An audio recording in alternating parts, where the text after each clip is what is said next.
Also, I've heard about this bill that has passed second reading in the Senate. You know, the bill that's trying to set up the fraud prohibition bill. There's been so much furore about this bill. What exactly is the bone of contention in that bill?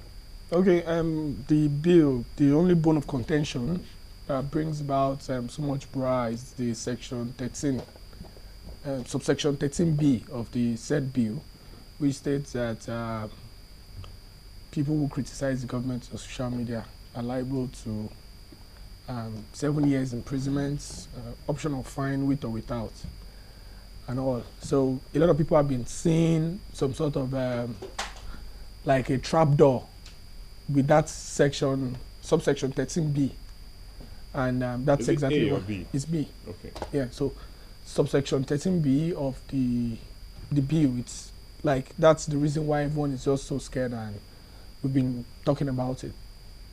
So what kind of criticism are we talking about here? Yes, you know, criticism is objective. At some point, you tend to say, okay, who gets to decide what criticism is constructive and what criticism is destructive? I think, in my opinion, criticism is criticism. These people say, okay, every person that comes on social media and destructively criticizes the government would go to jail for. So who gets to say this criticism is constructive, this one is destructive? Who gets to say that? So that's exactly why there's an issue. It's going to go against the freedom of speech and expression. There's a very thin line here, and this thin line, knowing the Nigerian government, it will be taken advantage of and it will be abused. That's the whole reason why we have been pushing for deletion. And I think the senator who co-sponsored the bill was very surprised at the outage and said they were going to delete the bill. They were going to delete that particular subsection from the said bill. It's a good bill, but the Nigerian legislative arm has this attitude of hiding some very, very terrible draconian laws under very nice laws they are bringing out. They just hide one under, and let me just look at that bill. It said anyone who intentionally propagates false information that could threaten the security of the country is capable of inciting the general public against the government through electronic message shall be guilty of an offense, and upon conviction shall be sentenced to 7 years imprisonment or 5 million naira fine, or both. Now the key word here is false. Okay. What can you tell us about that? The Nigerian government is a very secretive government. I've never seen the government so secretive.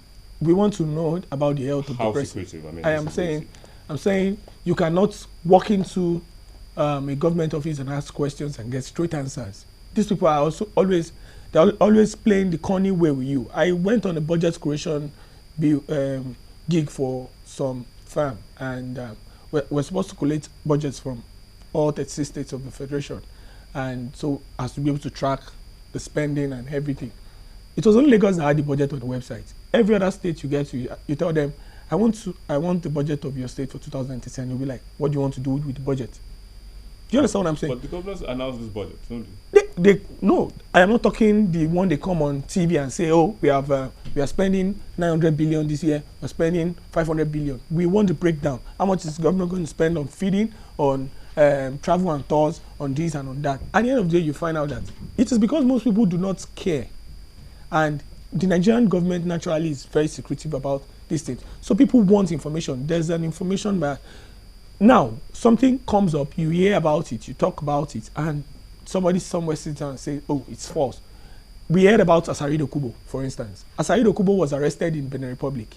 We heard later on a multimedia platform, Sahara Reporters, broke the news that he was flown to Aso Rock on the presidential jet. The special advisor to the president of media came up to say, no, he was not flown to Aso Rock on the presidential jet, and that was it. You did not tell us why the presidency intervened in the release of Asari Dokubo. You did not tell us if he was in the in Aso Rock or not. You just told us, no, he was not flown in with the presidential jet, and that was it.